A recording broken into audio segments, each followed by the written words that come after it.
Hello, and welcome to video number 10 in the AmericaII video series, AmericaII video series, where we dissect the most serious problems facing our country and citizens today, and offer for your consideration possible ways to make the problems go away altogether. My name is John Shar, and I will once again be your host for this final video in the AmericaII series, where we examine a problem that has been plaguing our country for more than a century and is growing bigger every year. The problem is our government controlling the nation's and world's economy for the benefit of our government and private single interest groups that are dependent upon our government at the expense of America's poorest and middle class citizens.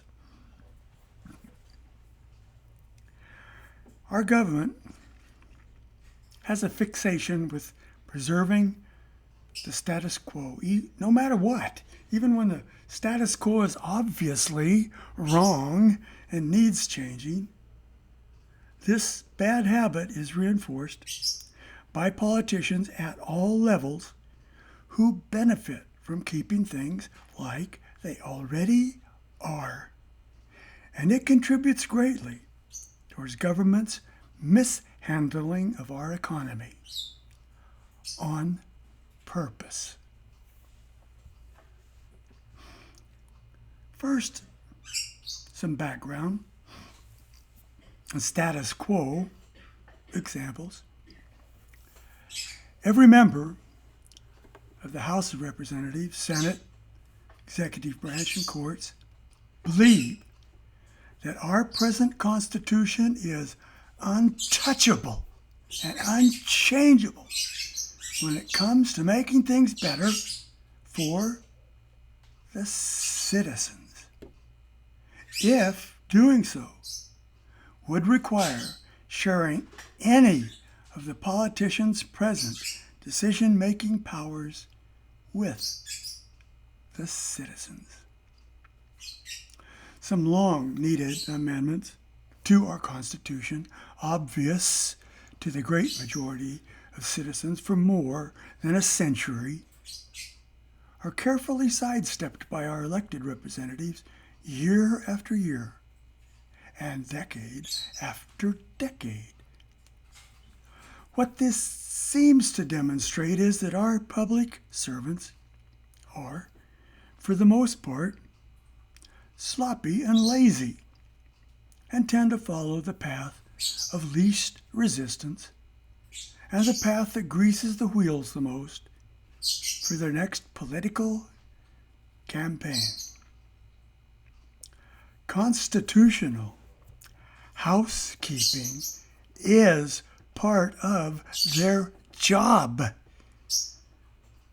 most of them haven't held a broom in decades, if ever. Example number 1. The number of representatives in the House of Representatives. Article 1, Section 2, Paragraph 4, the last sentence in our Constitution states, "The number of representatives shall not exceed 1 for every 30,000, but each state shall have at least 1 representative." And Amendment 14 in our Constitution states, in part, "Representatives shall be apportioned among the several states according to their respective numbers, counting the whole number of persons in each state, excluding Indians not taxed." These two statements in these two amendments to our Constitution directly contradict each other.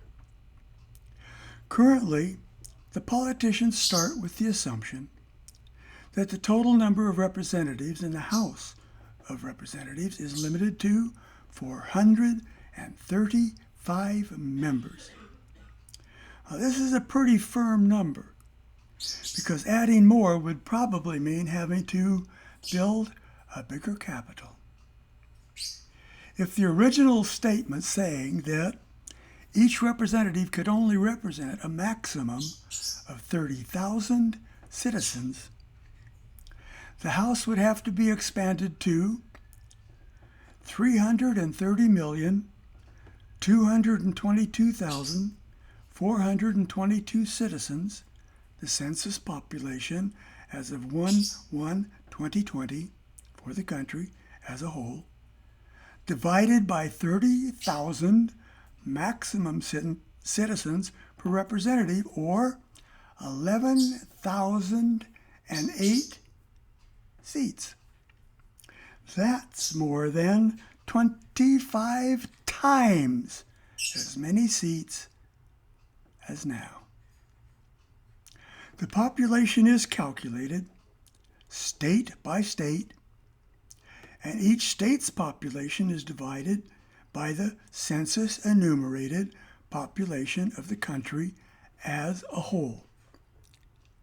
Now, in Arizona, where I live, our state census population as of January 1st, 2020 was 7,141,502 citizens. As of January 1st, 2020, the nation's population was, according to the census, 330,222,422 citizens. So, Arizona's share of the 435 seats in the House of Representatives would be 7,141,502 divided by 330,222,422, or 0.0216% of the total of 435 seats, or 9.4 seats, rounded down to 9. And Arizona has 9 seats in the House of Representatives. If both of these contradictory statements are followed at the same time, Arizona would get 9 seats in the House, and either the 9 seats could only represent a total of 30,000 citizens each, times 9 seats for a total of 270,000 citizens out of a total of more than 7 million citizens in the entire state. Or the 9 seats would represent 7,141,502 citizens divided by 9 seats, or 793,500 citizens for each representative, which total exceeds the Constitution's limit of 30,000 citizens per representative by 763,500 citizens, or 26.5 times the allowed number of citizens per representative. This obvious contradiction has existed for decades, more than 120 years. And nobody in the government, or even all of the politicians in government combined, can figure out how to resolve the contradiction.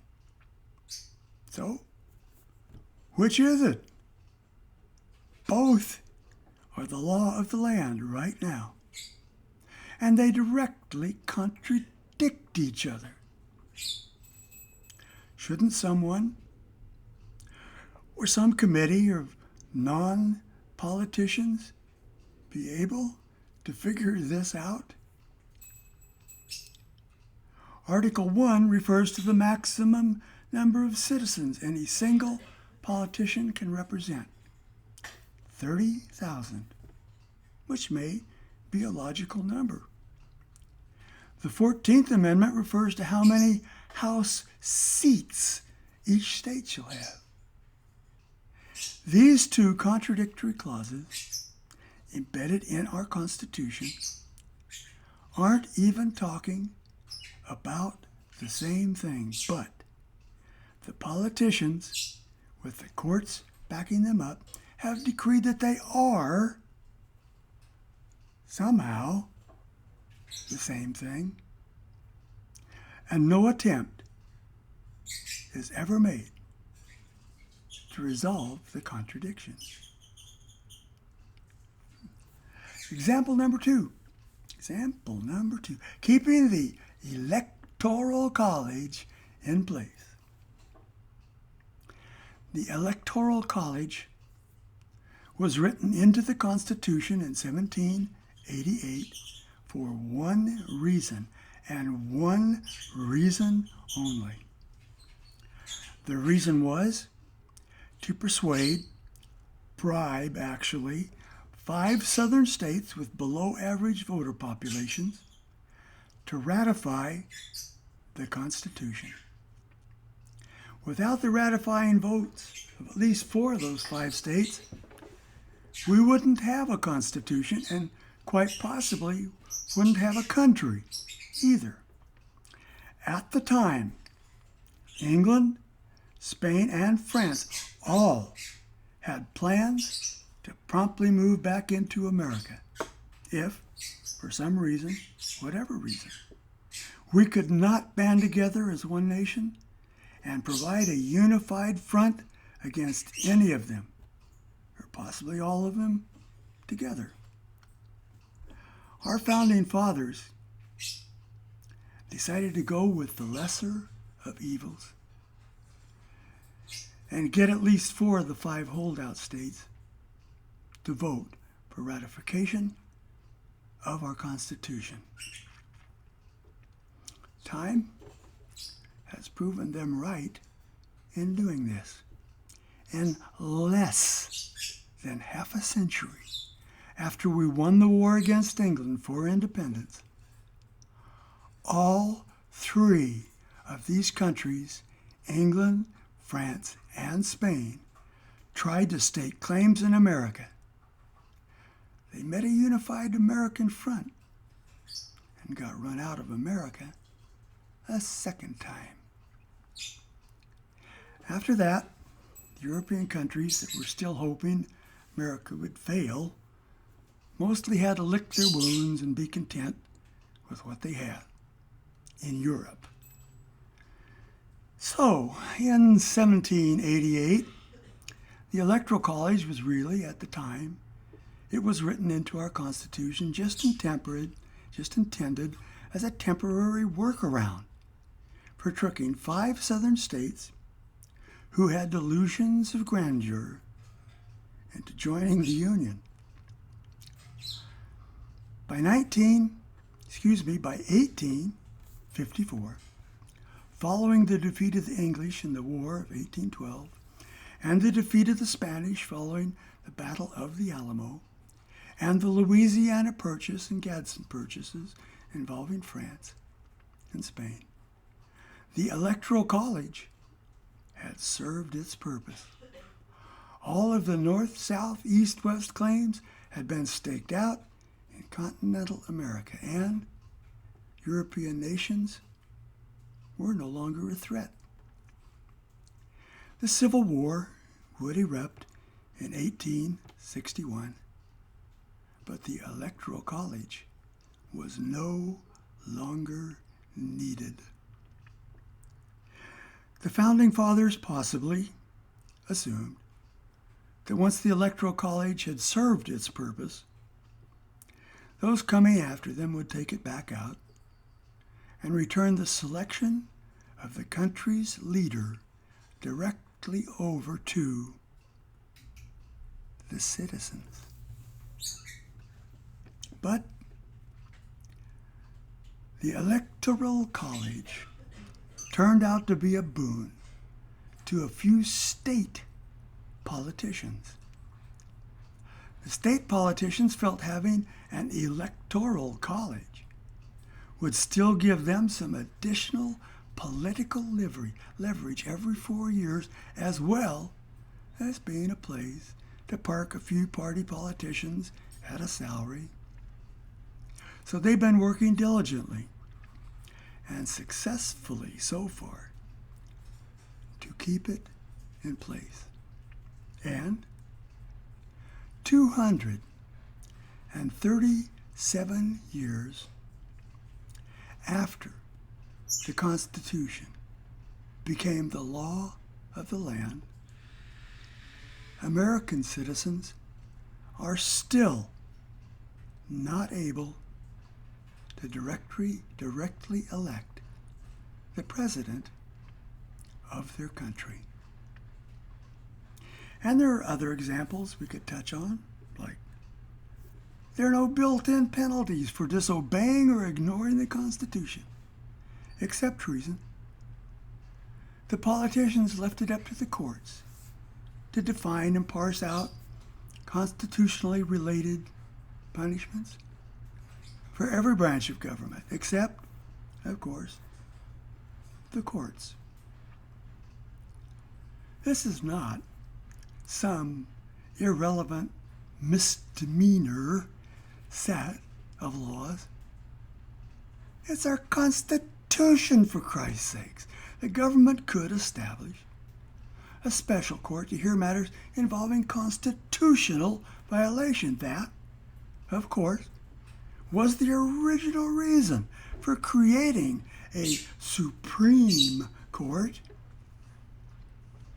However, the Supreme Court jurists decided over time that that was too limiting for such a special and talented group, and instead decided to edit and rewrite the laws they thought were not properly decided by the legislative branch. And the legislative branch lets them get away with it. The legislature and the Supreme Court scratch each other's backs. Their Supreme Court's decisions are supposed to be final and appeal proof. But money can often persuade them to appeal even their own decisions. Sentences and clauses still exist in the Constitution related to some persons being counted as 3/5 of a person and Indians not taxed. America prides itself as being a land of immigrants, like most of our founding fathers were. So why, after 237 years of immigrants coming into America and becoming contributing citizens, cannot a naturalized citizen run for president after some length of residence? Why was it okay for the initial immigrants to be elected president, but no immigrants after them? Doesn't that, in itself, constitute unequal treatment under the laws? Whose bright idea was it to insert the clause that the public debt of the United States cannot be questioned? Or does the First Amendment and the Bill of Rights cancel that clause out? And if so, why not remove the language saying our debt can't be questioned from the Constitution? It just muddies up the waters. Consider fixing the 16th Amendment or repeal it.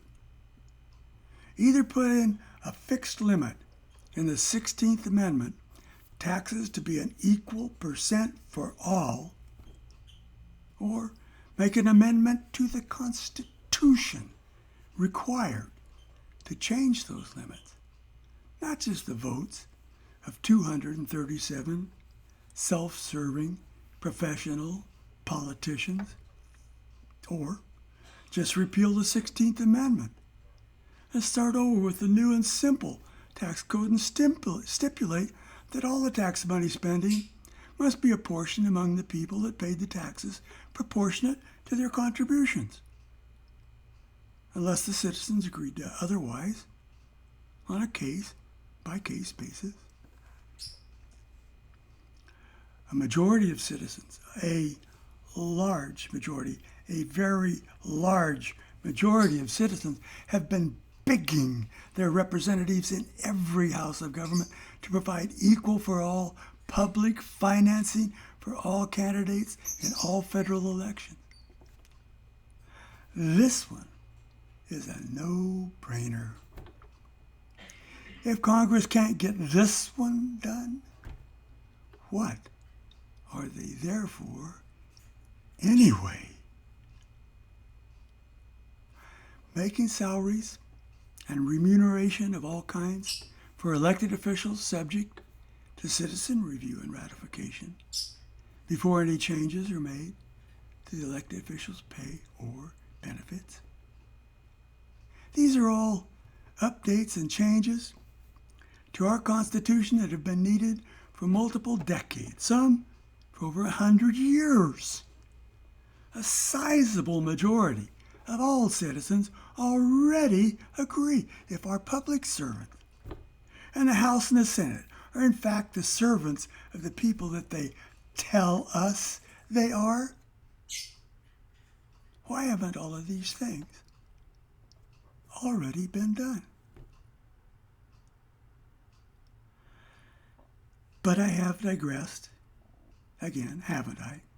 The main topic for this video is our government controlling the nation's and the world's economy for the benefit of our government and private single interest groups that are dependent on our government at the expense, of America's poorest and middle-class citizens. The 4 control mechanisms.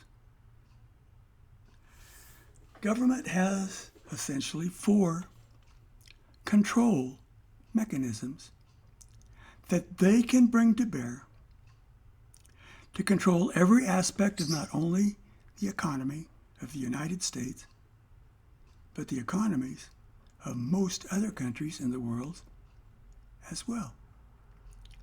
And the reason that actions by the U.S. government can also control other countries' economies is that other countries depend on the United States to be a market for a very significant amount of goods produced in their countries. And, lest we forget, a source of foreign aid and bailout money. Whatever happens to the U.S. market happens equally to every other market in the world by virtue of the U.S. middle class working citizens comprising between 25 and 40% of the total worldwide market for virtually every kind of goods produced, and our central bank keeps the foreign countries' workforces and their banks alive. The first control mechanism, the Fed. The first mechanism the government has available for controlling every aspect of the nation's economy is the Federal Reserve Banks. The Federal Reserve Bank, usually referred to as the Fed, isn't really a bank in the usual sense at all. Actually, there are 12 Federal Reserve banks, and all are privately owned businesses and are not owned in any significant way by our government or American citizens, and are not in any way subject to control by any of the three branches of the federal government of the United States. You can't get a business, home, or car loan there, and it doesn't honor major credit cards, but it, the Fed, absolutely controls the American economy and the economy of most other countries on the planet by its actions.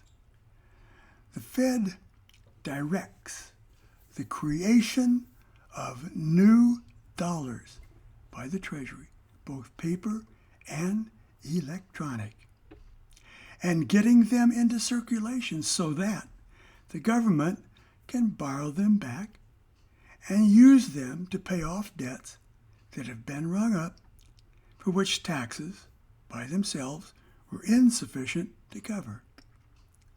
The Fed also lends to commercial and investment banks and other governments. Of course, Congress must occasionally help out by way of voting to increase the national debt ceiling.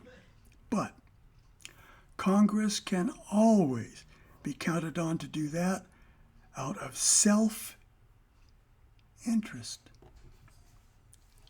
When the government wants to make us feel good about things, like around Christmas, around election time, the Fed typically acts to have a lot of new paper and electronic money put into circulation so that we can all go out and buy things, mostly on credit, and feel good. 3 months later, things are not only back where they were for most Americans, but the national debt has gone up as a result of the Fed's actions, and the interest payments start coming due for both the government and the citizens that bought things using credit. The government, Fed/Treasury, then pumps some more paper and electronic currency into the banks, which the government then immediately turns around and borrows back from the banks for purposes of giving some of the money right back to the banks to pay the interest on what they just borrowed. Is that a great system or what? The bottom line here, fellow citizens, is that the Federal Reserve's ability to cause paper and electronic money to be created for purposes of paying off government debts is, when combined with Congress's unlimited ability to authorize more debt and borrowing, responsible for all inflation. And government-caused monetary inflation causes prices to go up and the purchasing value of wages earned to go down by a like amount at the same time. If the citizens wish to eliminate the government's capability to conspire with the Federal Reserve banks to just print up more money for their own use, without first getting permission from those whose lives will be damaged if they do so, the citizens will need to amend our Constitution to allow all citizens to participate, vote directly, in making some of the biggest decisions regarding borrowing and spending of the nation's money. Otherwise, it may not happen in your lifetime that any of you citizens reading or listening to this will ever get to vote for an elected official who proposes to restructure the Federal Reserve in a manner that precludes its ability to flood the worldwide market with newly printed dollars backed by nothing more than the promises and smiles of the Federal Reserve board of governors and a few corrupt politicians. And the Fed is immune from supervision and any audits of their activities by anyone ever. The second control mechanism, taxes. The second government mechanism for controlling the economy of the nation and the world is taxes. Taxes, taxes. Whatever money out of the total in circulation is taken from the citizens and businesses for government use is thereafter unavailable for use by citizens and businesses. Well, duh. Taxes and tax laws have been the primary instruments by which elected officials take money in a discriminatory manner from those they don't like, and give it also in a discriminatory manner to those that they do like. Politicians spend inordinate amounts of time explaining how they're just trying to help some deserving but disadvantaged group, and how they regret having to hurt members of other groups in the process. We're told it is regrettably inevitable that laws always take the form of hurting some in order to help others. For the past several decades, the government has been using their taxing authority not to just pay for government operations, but to move the government into areas never intended by the founding fathers. More importantly, it has used its ability to collect and redistribute tax dollars to discriminate in favor of some Americans at the expense of other Americans, and further, to not only do this in a discriminatory way, but also in a wholly unfair and unjust way. The most visible and costly taxes collected by government are those related to income, Social Security, and Medicare. Together at the individual level, they represent about 30% of every American's gross income. Workers pay both parts of these contributions for Medicare and Social Security, both what they contribute themselves and what their company contributes on their behalf. The company just reduces their wages enough to cover the company's contributions. Together at the corporate level, they represent nothing at all. Corporations do not, strictly speaking, pay taxes. Not ever. Of any kind. Corporations collect the taxes they will be expected to remit to the government at the end of the year up front from their customers all year long throughout the year. The money they will remit to the government in taxes year-end is simply added to the prices of their goods and services and held in their bank accounts until they have to pay their taxes, actually just remit their collections to the government at year's end. In the end, all corporate taxes are gathered in this manner, and the end result is that corporations never have to actually pay any taxes at all, not even 1 cent. Corporations collect taxes from the citizens all year long, and at the end of the year remit these tax collections to the government. Their customers pay their taxes for them. The big pretend arguments between the different political parties over taxing the corporations so as to reduce the amount of taxes that ordinary citizens pay are just for show by both parties.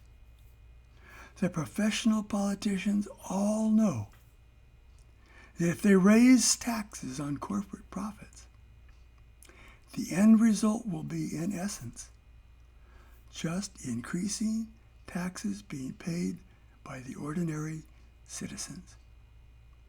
But it makes for good drama on TV, and it allows the politicians to pretend that they're trying to save the citizens' tax monies, while in fact they're actually planning on raising taxes on the citizens when they do these things. Ironically, our country was founded on a basic belief that there should be no taxation without representation. Today, the middle class working citizens and the poorest citizens, whose ancestors fought and died for that principle, are essentially without representation in our government. The two major political parties represent the extreme opposite ends of the spectrum. The Democrats really represent only the least financially well off. The Republicans really represent only the most financially well off. Nobody at all represents the citizens struggling to stay afloat in the middle. We're told that deviating much from the present tax system would be an enormously complex undertaking, and that as bad as the present system is, we're better off trying to fix it than trying to replace it. The old, better the devil you know than the devil you don't know. The old FUD, fear, uncertainty, and doubt factor. There is an enormous and enormously expensive system in place that has such a great fixed inertia that politicians cannot imagine how to dismantle or replace it, while at the same time protecting their ability to pork away. And as Long John Silver might have said to his mates on the Hispaniola, there be the rub, me laddies. Scrapping the existing tax system and replacing it with a very simple one is only a complex issue if, 1, keeping middle-class citizens from knowing how much they really pay in taxes, and 2, protecting pork barrel spending, and 3, retaining the ability to favor one group over another when writing the tax laws are determined to be both necessary and or desirable elements of a tax system. If these 3 reasons were not the real reasons for keeping the tax system complex, replacing the present complex tax system with a very, very, very simple one would be a slam dunk. By its actions in using the tax laws to favor some groups of Americans at the expense of other groups of Americans, the government has established itself as the champion of unfair dealing between itself and the citizens it is supposed to be serving. Actions have consequences. The consequence of the government's choosing to tax some citizens at a higher percent or rate than others has rendered the government incapable of being respected as an institution. Incredibly, elected officials continue to promote unfairness while expressing amazement that they're not admired as leaders. Is it possible that they just don't get it? Is it possible? Should the opportunity ever present itself, and it were somehow to be left up to the citizens in the middle to design a tax system with the goals in mind, that the system be both fair and simple to administer, and completely cover the costs of government, it would probably take less than a week to come up with a system that would be fair and equal for all citizens, easily implemented, free from evasion, and which promoted opportunity over outcome. But nobody in government trusts the citizens in the middle to be involved in the making of decisions like this, and the citizens in the middle aren't being asked for their opinions, and nobody in the government is listening to their opinions when they volunteer them. In the meantime, the present tax system is being used to effect a continually shifting redistribution of wealth upward among Americans, and used to run the economy of the United States, and indirectly the economies of most other countries, for the benefit of our government and a small minority of wealthy Americans at the expense of the great majority of other Americans. The third control mechanism: foreign trade. The third mechanism by which the government manages the economy of the U.S. and other countries is foreign trade policy. Foreign trade policy has multiple elements: money grants and loans to foreign interests come directly from taxpayer pockets and affect the ability of American middle-class citizens to make ends meet. Setting of tariffs is another element the government can elect to use for purposes of both bringing in income to the government from imported goods, thereby reducing the need for income and other taxes on its citizens, and to protect worker wages here at home.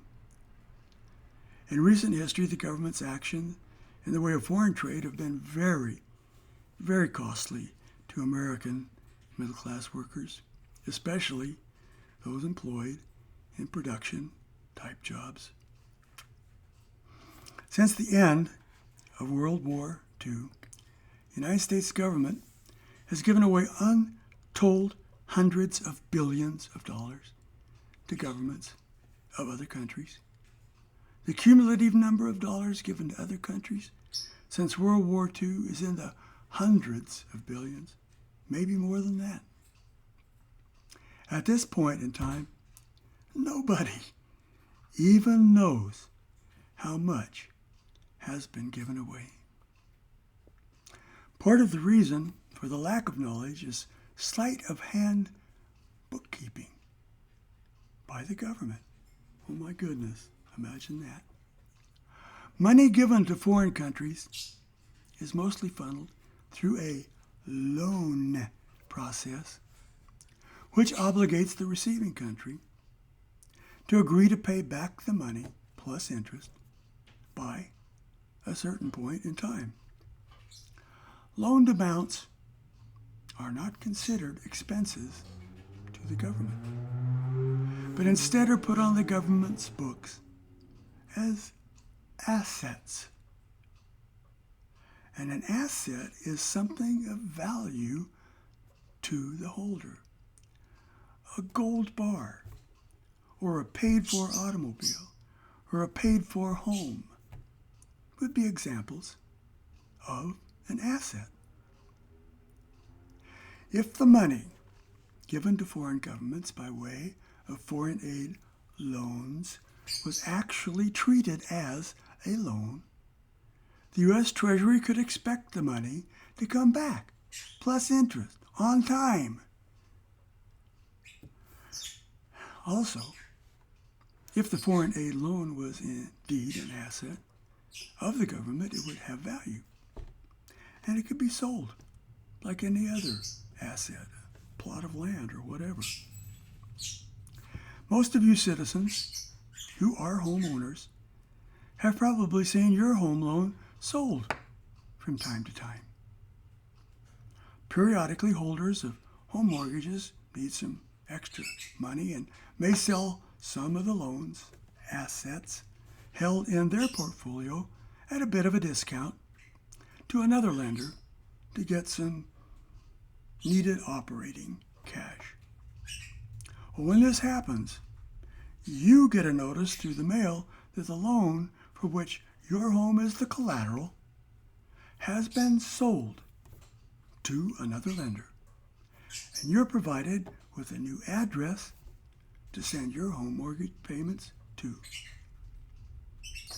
If the loans made to foreign governments by the U.S. government had value and were really assets of the government in the true sense of the word, they could also be sold by the government whenever the government needed some operating cash. So, why aren't they ever sold, that is? The short answer is because they are worthless, for the most part, and everybody in the world knows it. Being worthless, it will be hard to find a buyer for any of them. Nobody wants to buy a loan at any price that's been rolled forward every time it comes due, like all of our own borrowings for the last 67 years. Rolling forward is an indication that the borrower has no money with which to repay the loan. Who would want to buy a loan like that?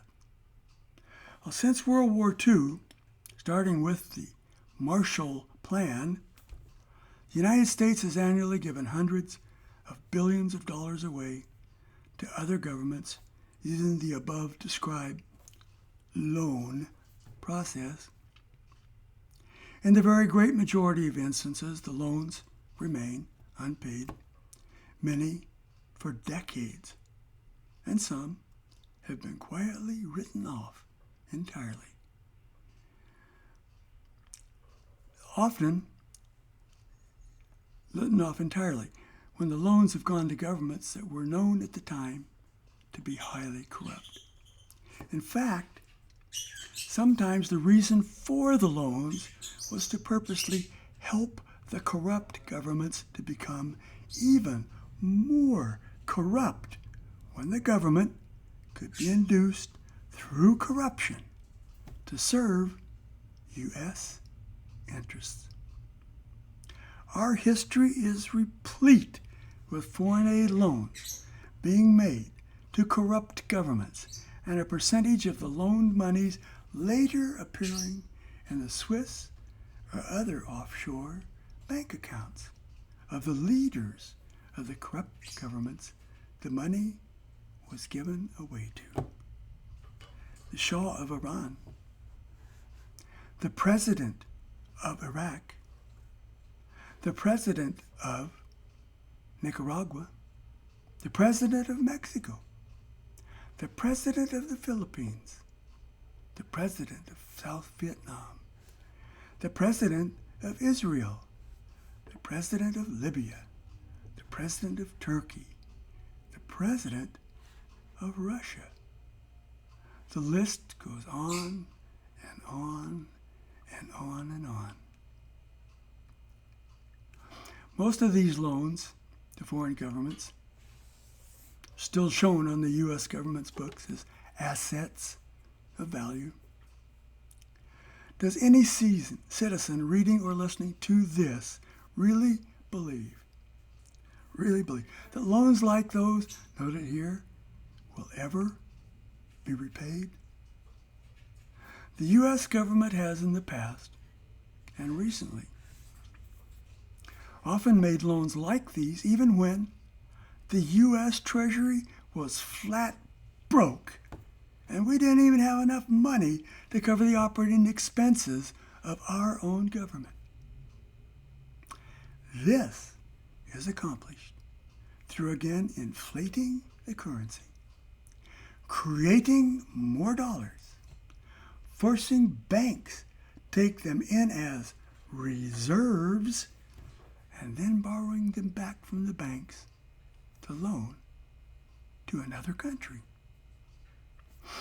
The government then creates some more money to pay the banks interest on the money they borrowed and gave away to a foreign government, while often not ever being repaid even the interest on the money loaned out to the foreign government, let alone the principal amount of the loan.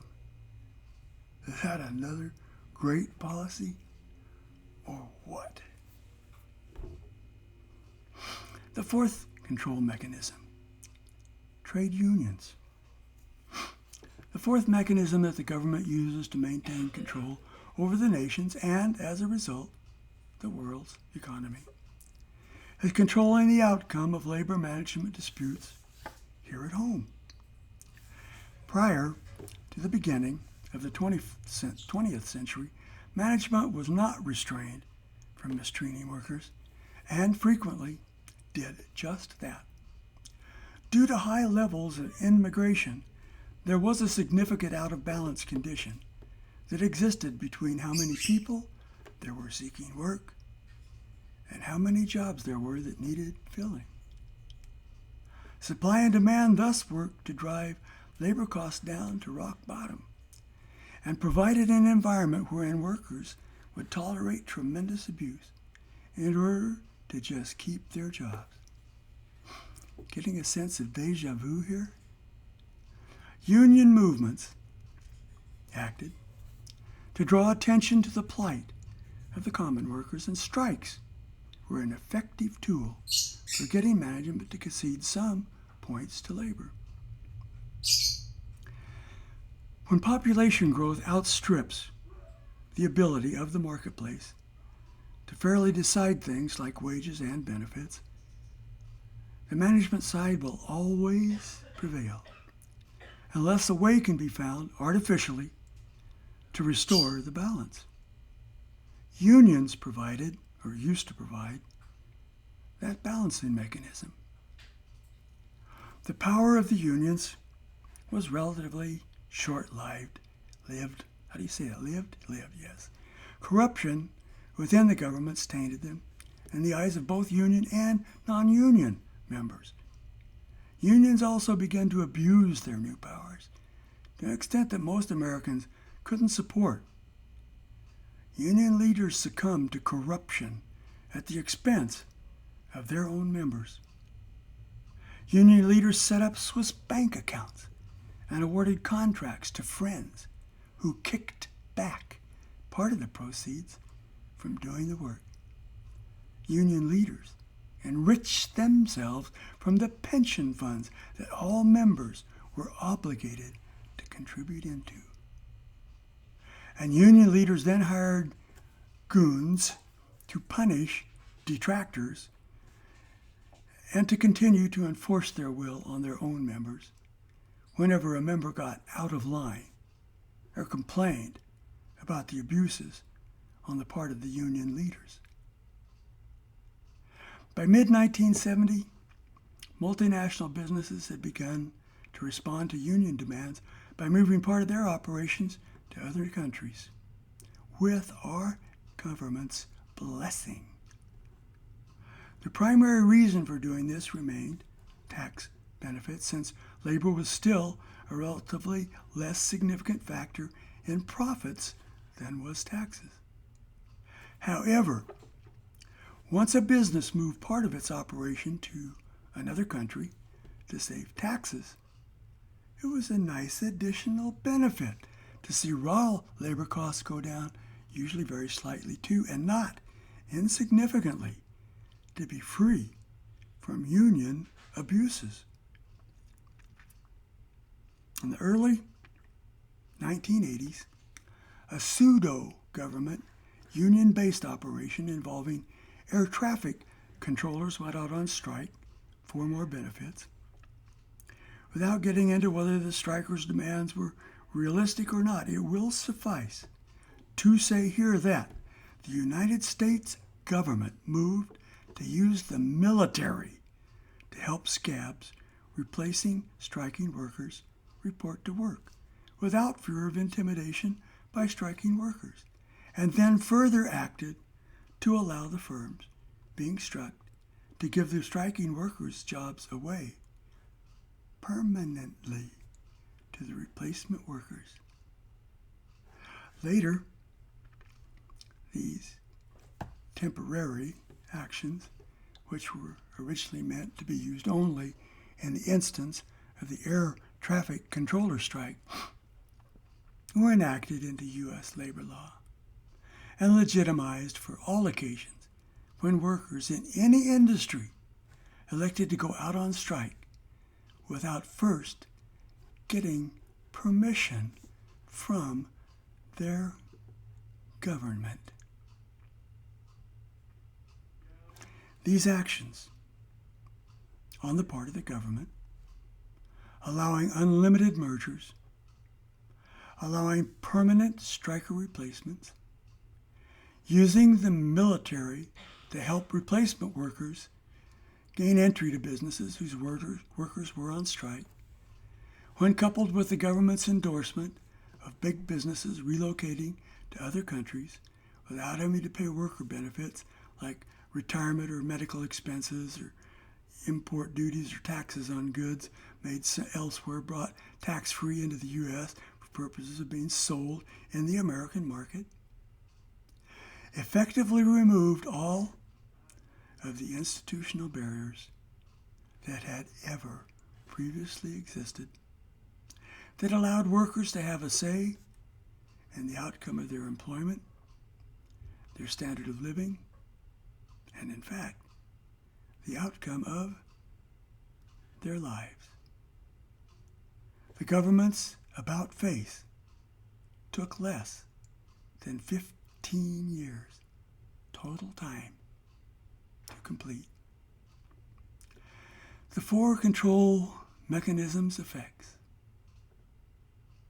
The Federal Reserve has continually inflated the nation's currency supply in a manner that has caused prices to significantly outpace wages for all middle-class American citizens. Americans must typically now have both parents work outside the home.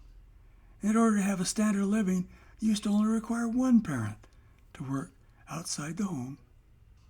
Effects on children and family life have been predictably negative as a result. The disparity between wages and living costs has never been greater in America, not even during the Great Depression of the 1930s and 1940s. Tax policies have been used over the past 75 years to unfairly enrich some Americans at the expense of other Americans, with abuses coming about equally from both major political parties. The poor have sometimes benefited. The rich have always benefited. The working poor and the American middle-class workers have never benefited. The middle class just pays the nation's bills.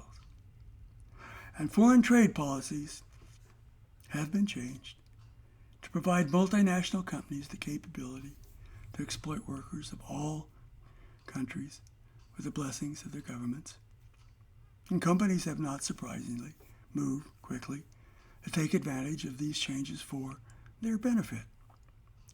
Labor laws have been interpreted for the benefit of management and the government at the expense of the workers who built the companies.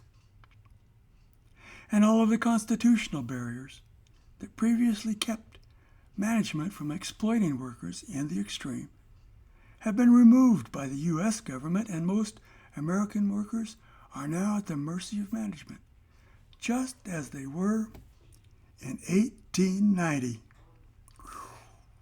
What to do? What to do? There is a way to fix this problem once and for all. In fact, there's a way to fix every problem discussed in this series once and for all. But this video concludes the AmericaII video series on defining our problems, showing how they came about over time, and showing how each problem is interconnected to each of 27 symptoms of decline American citizens are now suffering from, to the tune of about 160 plus million citizens every day. And specifically, what's needed to solve them. In most instances, it just calls for recreating the jobs lost through misguided government actions in the past. But from here on in, we need to concentrate on even more detailed specifics relating to solving each of these problems. And from here on in, most of the heavy lifting will be up to you, and about 200 million more, just like you. Creating an American consensus.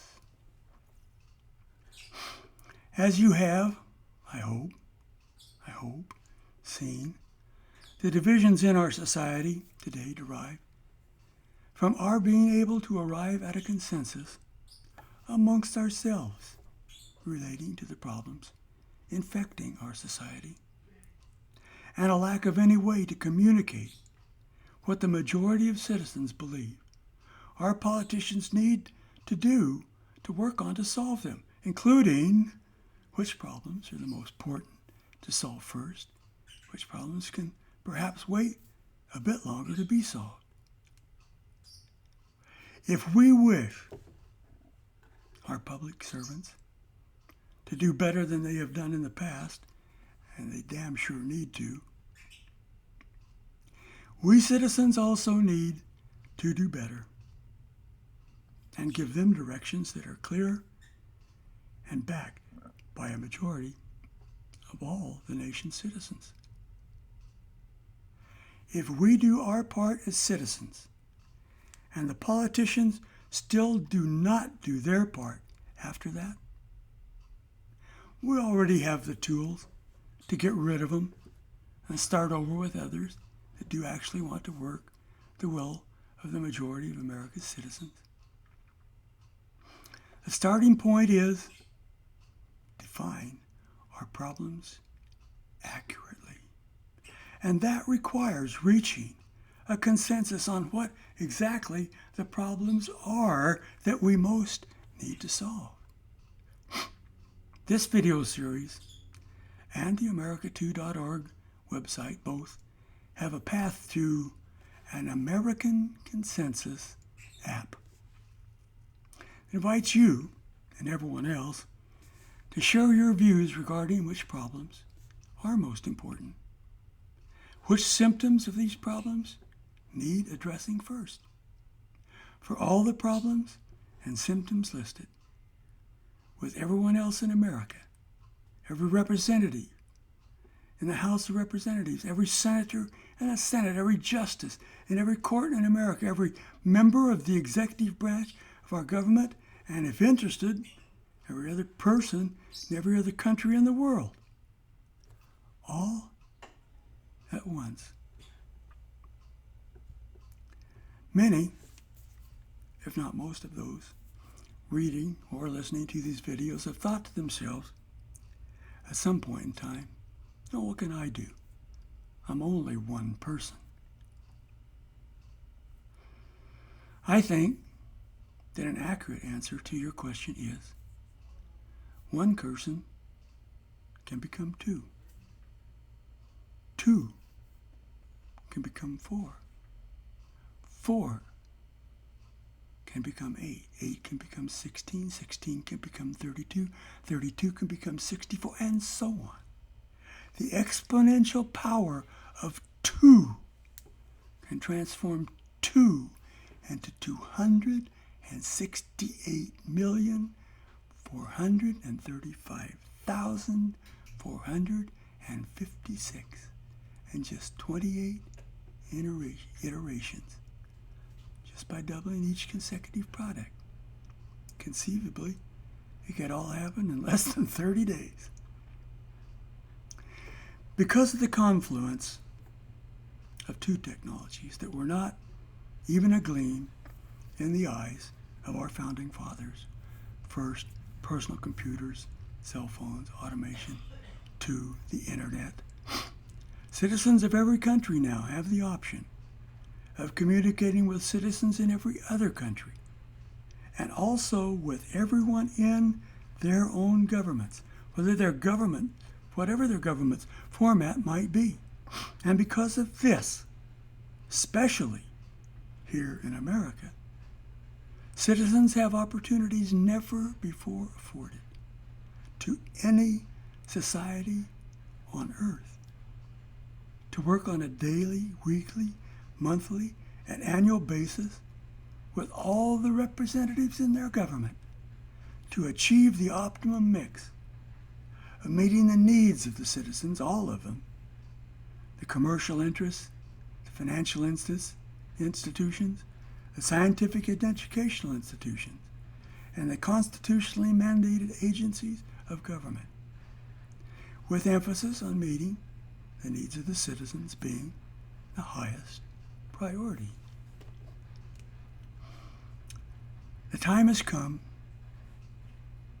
for America to decide what kind of a country it wants to be when it grows up. The American Consensus app is a tool that can get us pointed in the right direction. The choice is yours now to participate or not in the greatest experiment since our Constitution. Don't be the one to let your country down when the whole world is watching. Click here to visit the American Consensus app.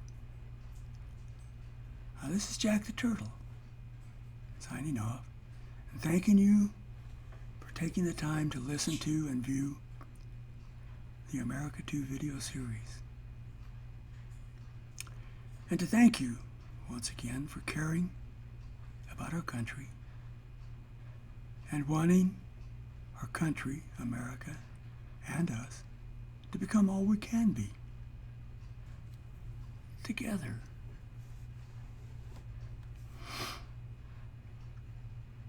Be well. Be well.